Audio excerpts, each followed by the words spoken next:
خواجہ کا بھی ذکر عبادت ہے. اسی لیے میں کہتا ہوں دوستو یہ 11ویں بھی خدا کی عبادت ہے, یہ 12ویں بھی خدا کی عبادت ہے, یہ 6ٹھی بھی خدا کی عبادت ہے. اس لیے اس میں صالحین کا ذکر ہوگا, اس میں صالحین کا خدا کی نعمتوں کا ذکر ہوتا ہے. وَأَمَّا بِنِعْمَتِ رَبِّكَ فَحَدِّثْ, اپنی رب کی نعمتوں کو بیان کرتے رہو, چاہے وہ رسول کی صورت میں ہو, چاہے وہ ولی کی صورت میں ہو, چاہے وہ غوث و قدرت کی صورت میں ہو. خدا کی جتنی بھی نعمتیں ہیں, چاہے مادی نعمت ہو, چاہے روحانی نعمت ہو, چاہے ایمانی نعمت ہو, چاہے جسمانی نعمت ہو, جو نعمت ہے اس کا ذکر کرتے رہو. یہ سب خدا کی عبادت. تو 11ویں بھی عبادت, 6ٹھی بھی عبادت, 17ویں بھی عبادت, 12ویں بھی عبادت.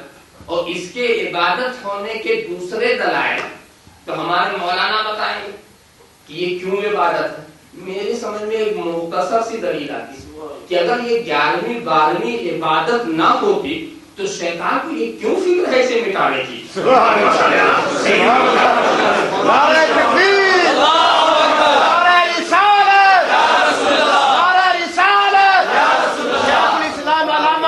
مدنی میاں ان لوگوں کی طرح مت ہو جاؤ جو اللہ کو فراموش کیے ہوئے ہیں کہ محمد سے وفات ہوئے ہم تیرے ہیں. یہ جو ہر چیز ہے کیا اللہ کو خلص دے رہے ہیں. محمد کی محبت دین حقیقت اول ہے, اسی میں ہے خامی, تو سب کچھ نامکمل ہے. محمد کی غلامی سند آزاد ہونے کی, خدا کے دامن توحید میں آباد ہونے کی. دامانہ الحمدللہ.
اللہ کے پیارے رسول آقا کے سلام میں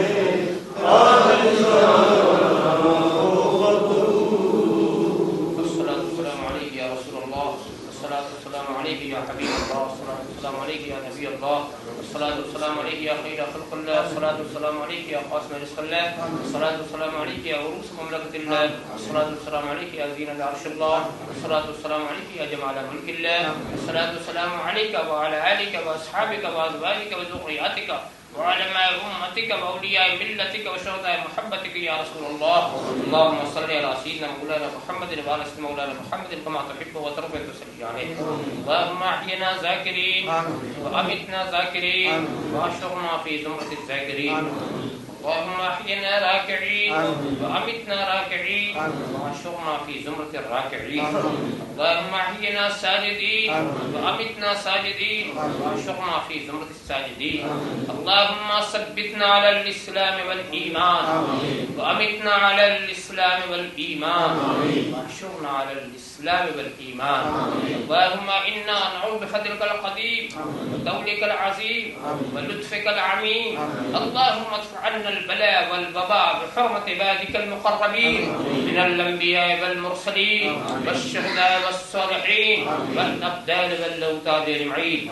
إن الله وملائكته يصلون على النبي يا أيها الذين آمنوا صلوا عليه وسلموا تسليما.